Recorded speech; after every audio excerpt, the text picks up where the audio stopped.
Hello friends, welcome to the study of Muslim law.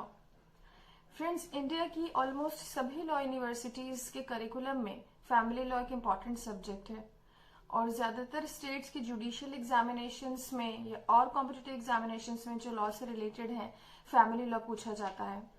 और यही नहीं फ्रेंड्स, बहुत सारे लोग ऐसे हैं जो लॉ की फील्ड से रिलेटेड नहीं है लेकिन they have very much interest in law, और स्पेशली मुस्लिम लॉ पढ़ने में बहुत ज्यादा लोगों का इंटरेस्ट होता है। तो मेरी जो भी अंडरस्टैंडिंग है, जो मुझे टेक्स्ट बुक से पढ़कर या स्टूडेंट्स को पढ़ाकर मैंने जो कुछ सीखा है, उसको मैं इस प्लेटफॉर्म के जरिए से आप लोगों के साथ शेयर करना चाहती हूँ।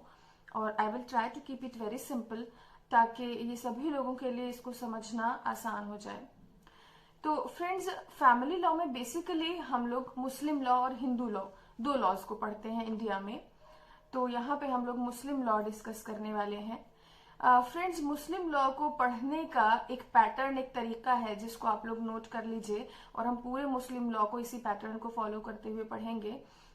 वो तरीका ये है कि सबसे पहले हम इस्लाम के आने से पहले जो अरब की कंडीशंस प्रिवेल कर रही थी अरब के अंदर, उसको पढ़ते हैं कि वहाँ का लॉ एंड ऑर्डर कैसा था, वहाँ वुमेन की पोजीशन कैसी थी, ह्यूमन राइट्स थे या नहीं थे, और गवर्नेंस कैसी होती थी वहां पर, जस्टिस कैसे मिलता था या नहीं मिलता था, क्या कॉन्सेप्ट ऑफ जस्टिस था। ये तमाम चीजों का हम एक जायजा लेते हैं। और उसके बाद फिर हम देखते हैं कि जब इस्लाम आया तो इस्लाम ने वो जो पुराने कस्टम्स थे, तो कौन से कस्टम्स थे जिनको एज इट इज अडॉप्ट कर लिया, और कौन से ऐसे कस्टम्स थे जिसको थोड़ी सी मॉडिफिकेशंस के, ऑल्ट्रेशंस के साथ अडॉप्ट किया, और कौन सी चीजें ऐसी थी जो ट्रेडिशंस, जो कस्टम्स एकदम एब्सोल्युटली एब्रोगेट कर दिए गए, खत्म कर दिए गए, जिनको कहा गया कि नहीं, ये चीज प्रोहिबिटेड है, ये सारी चीजें नहीं करनी है दीन में, जो दीन को बिलीव करेगा, जो इस्लाम लेकर आएगा। तो फ्रेंड्स, इसी के साथ हम इंट्रोडक्शन स्टार्ट करते हैं मुस्लिम लॉ का। तो हम सबसे पहले देखेंगे कि अरब की जो कंडीशंस थी इस्लाम के आने से पहले, और कुछ सेंचुरीज पहले से यही कंडीशंस वहां पे चल रही थी कि एकदम लॉलेसनेस का स्टेट था, और जो भी अथॉरिटी में, पावर में लोग थे, वो लोग वीक लोगों को ऑप्रेस करते थे, एक्सप्लॉइट करते थे। कोई भी एक सिस्टम ऑफ गवर्नेंस नहीं था, कोई गवर्नमेंट नहीं थी, बल्कि पूरा ही अरब जो था वो एक छोटे छोटे ट्राइब्स में बटा हुआ था। हेड ऑफ द ट्राइब्स होते थे, वो उसमें थोड़ा बहुत रूल्स लॉज मेंटेन करते थे, थोड़ा सा पीस लाने की कोशिश करते थे, but there was no uniformity of law as such in the country. और ह्यूमन राइट्स की अगर बात करें तो ह्यूमन राइट्स बिल्कुल भी खत्म हो चुके थे। कोई नहीं रिकॉग्नाइज करता था, कोई नहीं जानता था ह्यूमन राइट्स क्या चीज है। वुमेन की पोजीशन बहुत ज्यादा खराब थी, इनहेरिटेंस में वुमेन का कोई शेयर नहीं था। मैरिजेस की फॉर्म्स बहुत ही खराब खराब प्रिवेल करती थी, फॉर्मल जो आज सेरेमोनियल मैरिज हम लोग जैसे इंडिया में भी देखते हैं, और इस्लाम में जो मैरिज का तरीका है निकाह का, और जो डिवोर्स का तरीका है कि किस तरह से डिवोर्स दे सकते हैं, ये सारी चीजें हम आगे मैरिज और डिवोर्स डिटेल में पढ़ने वाले हैं। तो जो भी फॉर्म्स आज मिलती हैं वो सारी मौजूद नहीं थी, बल्कि एक इंसान फ्री होता था कि चाहे वो जितनी शादियां कर ले, चाहे जितनी औरतों को छोड़ दे। फॉर्मल डिवोर्स भी देना जरूरी नहीं समझते थे कि फॉर्मली एक औरत को सेपरेट कर दें ताकि वो she can be free to remarry again. ऐसा नहीं होता था, बल्कि बहुत सी बार सस्पेंसरी डिवोर्स दे देते थे। मतलब the husband alienated the wife, he separated the wife, but she was not free to remarry. एक ये सस्पेंसरी डिवोर्स एक काइंड ऑफ डिवोर्स होती थी। तो इस तमाम चीजों की वजह से वुमेन की पोजीशन बहुत ज्यादा खराब थी, लाइक अ कमोडिटी। तो डॉटर्स को इसीलिए, जिन घरों में डॉटर्स जैसे पैदा हुई तो एक बहुत ही खराब माना जाता था कि बेटी पैदा हो गई तो ये हमारे ऊपर एक अजाब हो गया। और चाहे ओल्ड लोग हों या बच्चे हों या फिर वीक लोग हों, उनका बिल्कुल भी कोई राइट्स, कोई एग्जिस्टेंस नहीं थी सर्वाइवल की। तो इन तमाम चीजों के साथ इस्लाम आया। प्रॉफिट मोहम्मद सल्लल्लाहु अलैहि वसल्लम 571 एडी में इस दुनिया में आए, और at the age of 40 years he was granted prophethood. जो उनके ऊपर मैसेजेस गॉड के, अल्लाह के रिवील होना शुरू हुए, वो 40 साल के जब वो थे तब रिवील होना शुरू हुए। But before that also he was a man of such a character कि तमाम लोग इरेस्पेक्टिव ऑफ द ट्राइब के, कौन किस ट्राइब को, किस कम्युनिटी को बिलोंग करता है, उसके इर्रेस्पेक्टिव सभी लोग उनकी बहुत ज्यादा प्रॉफिट की रिस्पेक्ट करते थे और उनके नाम जो रखे हुए थे सादिक और अमीन, मतलब a truthful person and honest person, ऐसे उनको एड्रेस करते थे। तो उनका एक बहुत ही अच्छा कैरेक्टर शुरू से ही मिला है फ्रॉम हिज चाइल्डहुड ऑनवर्ड्स। और फिर at the age of 40 when he was granted prophethood, तो लोग धीरे धीरे धीरे ईमान लाना, इस्लाम में फॉलो करना, बिलीव करना लोगों ने शुरू कर दिया। बहुत सारे लोग उनके कंपेनियंस बन गए और जो भी मैसेजेस उनके ऊपर रिवील होते रहे उनको फॉलो करना शुरू किया, उनको अडॉप्ट करना शुरू किया। और इस्लाम का जो बेसिक एक कॉन्सेप्ट है वो है unity of God, there is one God, जिसको तौहीद कहा जाता है।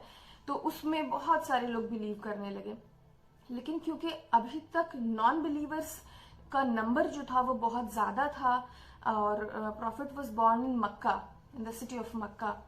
तो मक्का के जो लोग थे जो अभी तक इग्नोरेंस में ही जी रहे थे, अभी तक पुराने वाले ही जो कस्टम्स थे उन्हीं को फॉलो करते थे और उनको वही पसंद थे। तो वो लोग जो है वो बहुत ज्यादा उन्होंने पनिशमेंट्स और बहुत टॉर्चर करना शुरू किया प्रॉफिट को, और प्रॉफिट सल्लल्लाहु अलैहि वसल्लम के जो कंपेनियंस थे उनको भी। तो after facing 10 years of persecution and severe punishments and torture, he had to migrate to the city of Medina. 10 साल तक मक्का में प्रीच करने के बाद प्रॉफिट सल्लल्लाहु अलैहि वसल्लम को मदीना हिजरत करनी पड़ी, माइग्रेट करना पड़ा सिटी ऑफ मदीना में। फिर मदीना सिटी में he preached for 13 more years, जहां पर के फिर एक इस्लाम का proper what is the system of government in Islam, कैसे गवर्नेंस होगी, क्या जस्टिस का क्या होगा, और तमाम लीगल एस्पेक्ट्स जो हैं वो मदीना में मैसेजेस प्रॉफिट सल्लल्लाहु अलैहि वसल्लम के ऊपर आते रहे। जो एक फरिश्ते हैं जिब्राइल नाम के, उनके जरिए से गॉड ने मैसेजेस रिवील करना शुरू किया at the age of 40 in Mecca itself. लेकिन शुरुआती दौर की जो मैसेजेस आए, जो आयात रिवील हुई जो कुरान के अंदर मेंशन्ड हैं, तो शुरुआती दौर की जो वो है मक्का के दौर की, उसमें ज्यादातर रिलीजियस अहकामात हैं। और जो मदीना के अंदर माइग्रेट करने के बाद जो मैसेजेस रिवील हुए फ्रेंड्स, उसमें सिस्टम ऑफ गवर्नेंस के बारे में, रूल ऑफ लॉ कैसा होगा, जस्टिस क्या होगा, और सारे के सारे legal aspects, personal status, family law, ये तमाम चीजें रिवील की गई। क्योंकि फ्रेंड्स इस्लाम जो है वो उसके एक बहुत ही ह्यूमैनिटेरियन अपील थी, एक रैशनल रिलीजन था। और इस्लाम के आने से क्योंकि ह्यूमन राइट्स रिकॉग्नाइज होने लगे, सभी लोगों को लगने लगा कि हमें भी राइट्स मिल जाएंगे, तो इसीलिए बहुत जल्दी इस्लाम जो है वो स्प्रेड होना शुरू हो गया। अब फ्रेंड्स मैं इस इंट्रोडक्शन को आपको 3 क्वेश्चंस का जवाब देते हुए इसको आपको समझाऊंगी, मुस्लिम लॉ का इंट्रोडक्शन। तो पहली चीज ये है, पहला क्वेश्चन ये है कि what should we call it, हमें इसको क्या कहना चाहिए। हम लोग बहुत सारे टर्म्स सुनते हैं, मोहम्मदन लॉ, इस्लामिक लॉ, मुस्लिम लॉ, तो एक्चुअली इसकी क्या टर्मिनोलॉजी जो है वो मोस्ट अप्रोप्रिएट है। दूसरी चीज ये कि हमें मुस्लिम लॉ को क्यों पढ़ना चाहिए, why should we study Muslim law. और तीसरी चीज ये है कि is it a set of religious principles और अ लॉ। तो I will try to answer all the 3 questions one by one.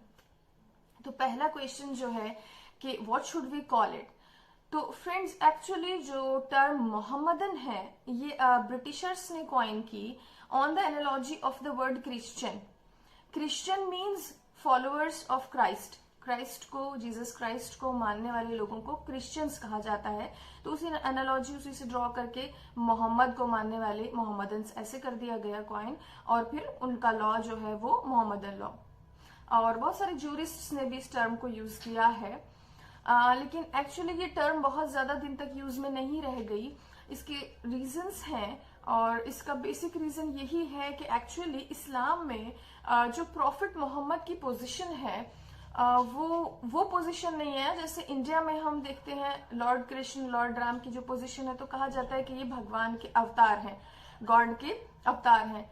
लेकिन इस्लाम में एक्चुअली जो प्रॉफिट मोहम्मद सल्लल्लाहु अलैहि वसल्लम है वो गॉड की मैसेंजर हैं, गॉड के भेजे हुए एक इंसान ही हैं जिनके ऊपर गॉड ने अपने मैसेजेस रिवील किए, और वो सिर्फ एक मैसेंजर की ही उनकी पोजीशन है।